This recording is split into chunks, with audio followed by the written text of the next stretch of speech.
Vamos para o segundo tema dessa semana 3, que é a tensão de flexão, que a gente vai trabalhar com a fórmula da flexão também, tá? Bom, basicamente o que a gente tem aqui, né, pessoal, da tensão de flexão, imagine uma viga, né, aqui, onde você tem uma linha aqui chamada linha neutra vermelha, né? Essa viga é formada por vários aqui reticulados que a gente faz. Se eu aplicar um momento nessa direção, vocês concordam que a viga vai fazer uma flexão nesse sentido? Então, observe, né, que na parte de cima eu teria o que? Na verdade, uma compressão, tá? Ou seja, a tensão seria negativa de compressão aqui. E aqui eu teria o que? Um tracionamento. Ou seja, a superfície aqui estaria sendo tracionada. Então, teria uma tensão de tração aqui. Agora, se eu inverter a direção do momento, para essa direção aqui, olha, repara que vai acontecer o inverso, né? Então, na parte de cima eu teria tração, na parte de baixo teria flexão. O que aconteceria com a linha neutra, né? A linha neutra, pessoal, ela não sofre alteração.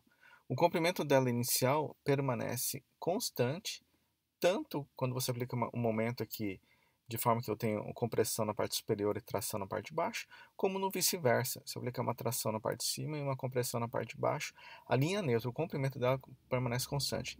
Agora, se você imaginar um arco, né, de circunferência, você separa que aqui realmente vai ser o quê? Menor do que aqui, correto? Por quê? Porque o raio, né, se a gente pegar o raio, o centro dessa circunferência aqui, o raio interno é menor do que o raio externo. E o cálculo é o quê? É o ângulo em radianos vezes o raio para achar o comprimento aqui, né? É por isso que a gente fala que o comprimento de uma circunferência é 2πr. Por quê? Porque o ângulo de uma volta inteira é 2π e o r é o raio. Então eu tenho o comprimento da circunferência como 2πr. Nesse caso, se eu souber o ângulo aqui, eu tenho como descobrir qual é o comprimento aqui. Então repare que o comprimento aqui vai ser maior e aqui menor. Só que da linha neutra vai ser igual ao início. Então ela não tem alteração, não temos deformação ali. Se nós não temos deformação ali, pessoal, alteração de comprimento, obviamente o que acontece? A tensão ali também é zero. Então é como se eu observasse isso. Olha, eu teria um gradiente aqui de tensão, onde eu teria, por exemplo, aqui a compressão na parte de cima e a tração na parte de baixo, só que teria um ponto aqui que seria zero, não teria nem compressão nem tração. Ou seja, é zero aqui, à medida que eu vou aproximando da superfície superior, eu vou tendo um aumento gradual de compressão. Agora, à medida que eu vou descendo aqui também, eu vou tendo um aumento gradual de quê? Tração. Repare que aqui o sinal é negativo e aqui é positivo, que é compressão e tração. Então, obviamente, se eu tenho compressão de um lado e tração de outro, em algum ponto esse gradiente vai ter que zerar. E onde que ele zera? Na linha neutra. Tá, como que eu calculo a tensão? A tensão é dada pelo momento, vezes o C, que é a distância do ponto que eu quero calcular a tensão em relação à linha neutra. Por que acontece isso, pessoal? Porque a tensão não é constante, ela varia. Ela começa a ser zero aqui na linha neutra e vai mudando para negativo nesse caso, à medida que eu vou me afastando da linha neutra, e vai mudando para positivo à medida que eu afasto da linha neutra nessa direção. Então, dependendo do ponto C que eu adotar, eu vou ter um nível de tensão. Obviamente, pessoal, as maiores tensões vão estar onde? Na superfície. Por quê? Qual que é a maior distância da linha neutra? Ou vai ser daqui para cá, ou daqui para cá, certo? E isso tudo dividido pelo momento de inércia I. E aí, pessoal, como que a gente vai entender essa equação, né? Aí o melhor mesmo a gente trabalhar, né, com alguns conceitos do que seria o momento de inércia, o I. Ele é dado por essa equação, BH ao cubo sobre 12, que é para um retângulo aqui, né? Base vezes altura ao cubo sobre 12. Isso é muito simples quando você tem esse formato. E se você tiver um formato desse tipo, um U, um T e um C? Como que eu faço? Como que eu faço o cálculo? Começa a ficar mais complicado. E aí, para a gente poder explicar melhor, a gente vai fazer um exemplo aqui, para que vocês entendam melhor como que funciona, tá? Então, o primeiro passo para cálculo que a gente tem que fazer é descobrir qual que é a linha neutra. Quando eu tenho um elemento desse jeito aqui, ó, retangular, é muito fácil descobrir a linha neutra exatamente no meio, tá? Ou seja, pegar o H dividido por 2, esse aqui no meio, a linha neutra, o posicionamento da linha neutra. Agora, quando eu tenho um elemento desse tipo, já começa a ficar diferente, né? Então, qual que é o passo? Eu não sei onde que é a linha neutra dele. Eu vou dividir o corpo, então, em diferentes partes retangulares, inicialmente. Repare que aqui eu dividi, então, em duas partes, né? Um retângulo aqui em cima e um retângulo aqui embaixo.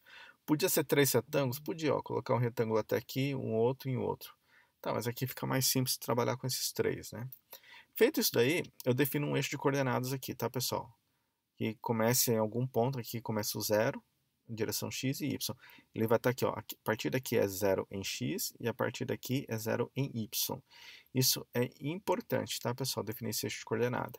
De tal forma que eu consiga, né, mapear todo o espaço desse elemento aqui dentro de 0x. Por exemplo, onde está esse ponto? Esse ponto está em x igual a 15 y igual a 20, né? Como que eu sei? É só olhar aqui do lado, ó.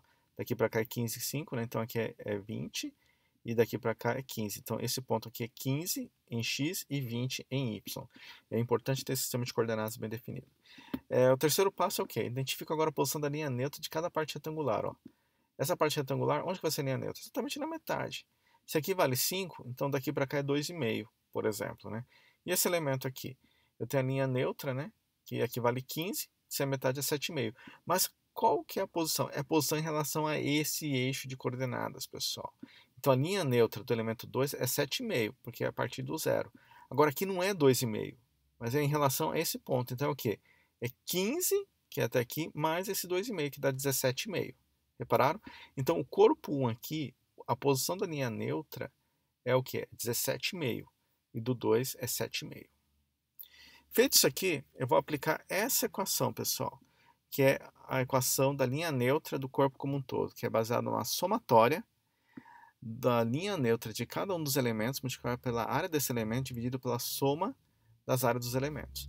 Basicamente eu tenho isso aqui, ó. Se eu desmembrar, né, por esse caso, que é dividido em dois retângulos, eu teria exatamente isso aqui, olha.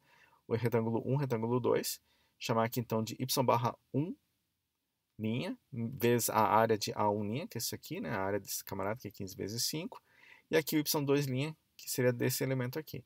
Então repare, né, no anterior a gente viu que o y1 barra linha é quem? É 17,5, que é a linha neutra do 1 em relação ao sistema de coordenadas. A área, base vezes altura, altura vezes base, dá 15 vezes 5, dá 75 milímetros ao quadrado. Repara, a gente está trabalhando em milímetros, pessoal, porque o resultado final vai dar em milímetros. Depois, se precisar converter em metro, a gente converte, tá? Mas é mais fácil a gente já trabalhar em milímetros aqui, depois a gente converte no final sem problema nenhum. Já do elemento 2, eu tenho o quê? 7,5, né? Que a gente tinha definido ali no anterior, no passo 3. E a área é dada pela multiplicação da base e da altura, tá? Se eu pegar todos esses elementos e substituir nessa equação, né? Eu vou ter essa conta. Eu coloquei aqui 75 em evidência, que é comum para os dois, né, que a área são iguais. Aí fica 17,5 mais 7,5 em cima, né, dividido por 75 vezes 2. Corte 75 por 75, porque aqui é a soma das áreas, né? E aí eu tenho 25 dividido por 2, que dá 12,5. Então a minha linha neutra total é 12,5 aqui, pessoal, a partir do eixo de coordenadas. Tá? Então se eu voltar ali naquele desenho inicial aqui, ó, ele estaria mais ou menos aqui, ó, 12,5 aqui, ó, muito próximo, né? Então ele fica numa posição meio que entre a linha neutra do elemento 1 e do elemento 2, tá? Então aqui está a minha linha neutra total. Então, pessoal, se a gente pegar lá a equação da tensão, que é o momento, que é dado do problema, provavelmente, né? Vai ser dado do problema. Se eu tenho ali o momento de inércia, né, que eu tenho que calcular, ainda não terminei de calcular, mas o C, que é a distância da linha neutra, né, até uma das extremidades, se eu quiser saber aonde que vai ser a minha maior tensão de flexão nesse caso, onde que vai ser, pessoal? Olha, se daqui para baixo tem 12,5, daqui para cima teria quanto? Aqui eu tenho 5 e aqui tem mais 2,5, daria 7,5. Então, ó, 7,5 para cá, 12,5 para cá. Obviamente, minha tensão máxima de flexão vai estar aqui embaixo. Por quê? Porque o C vai ser maior, tá bom? Bom, momento de inércia, como que a gente calcula, né? Primeira parte aqui, a gente calcula o momento de inércia para cada um desses elementos, separadamente. Então, tem ali o elemento 1, que eu tenho a base igual a 15, né? A altura igual a 5, BH ao cubo sobre 12, vai dar 156,25 milímetros a quarta, tá? A parte 2, eu tenho aqui só invertido, vai dar 1406,25. Pessoal, repare que a gente tem aquele caso da primeira aula da régua, lembra que a gente mostrou? Eu tenho aqui ele deitado aqui em pé, e veja que nesse caso em pé, ó, apesar de ser a mesma dimensão, as áreas serem iguais, o momento de inércia aqui é praticamente 10 vezes o momento de inércia do outro. Por isso que é muito difícil você flexionar um elemento desse jeito do que desse jeito. Lembram disso? Na primeira aula, né? Então, tá tudo aqui baseado, né, nos cálculos aqui de momento de inércia. Bom, defina da distância entre a linha neutra de cada parte retangular, tá? Ou seja, a parte 1 e a parte 2, eu tenho que definir a distância da linha neutra, tá? Da linha neutra da seção como um todo. Ou seja, eu sei que tem uma linha neutra aqui do 1, né? Lembra? Está distante aqui 2,5, né? Porque aqui vale 5. E aqui era de 7,5, né? Porque aqui vale 15, né? Então eu tenho que achar essa D1 aqui, que é a distância entre a linha neutra do corpo 1 até a linha neutra total. E o D2, que é o quê? É a distância da linha neutra do elemento 2 até a linha neutra total. Tá? Aí, pessoal, é o módulo, tá? Eu não preciso saber se é negativo ou positivo, eu tenho que saber a distância. Então, por exemplo, né? Daqui para cá isso equivale a 17,5, daqui para cá vale 12,5, então essa distância é o quê? 17,5 menos 12,5, dá 5. Do 2, eu sei que aqui vale 15, né? Por exemplo, né? No caso aqui, né? Desculpa, eu sei que aqui vale 12,5, aqui vale 7,5, né? Então a distância vai ser 12,5 menos 7,5 também dá 5. Então nesse caso aqui, pessoal, dá exatamente, né, a mesma distância entre um e outro, 5 milímetros, tá? Feito isso aí, pessoal, a gente aplica essa equação aqui, ó, tá? Que é a somatória dos momentos, né, de cada um dos elementos, mais a área de cada um dos elementos, vezes a distância que a gente calculou agora ao quadrado. Seria então I1 mais A1 D1 ao quadrado, mais I2 mais A2 vezes D2 ao quadrado. E 1 e 2 a gente calculou, aqui está o I1 vezes a área, que é 15 vezes 5, vezes a distância ao quadrado, que é 5. Mais o momento de inércia daquele camarada lá, mais o quê? A área, que é 5 vezes 15, vezes a distância ao quadrado, que é 5, também 5 ao quadrado. Tudo isso aí vai me dar 5.312,5 milímetros a quarta. Esse é o momento de inércia do corpo inteiro, tá? Então eu consigo resolver o problema, por quê? Porque eu já tenho aqui a distância, desculpa, a linha total definida. Qualquer ponto, vamos pegar, por exemplo, esse ponto C aqui, esse ponto aqui. Então o C vai ser essa distância aqui.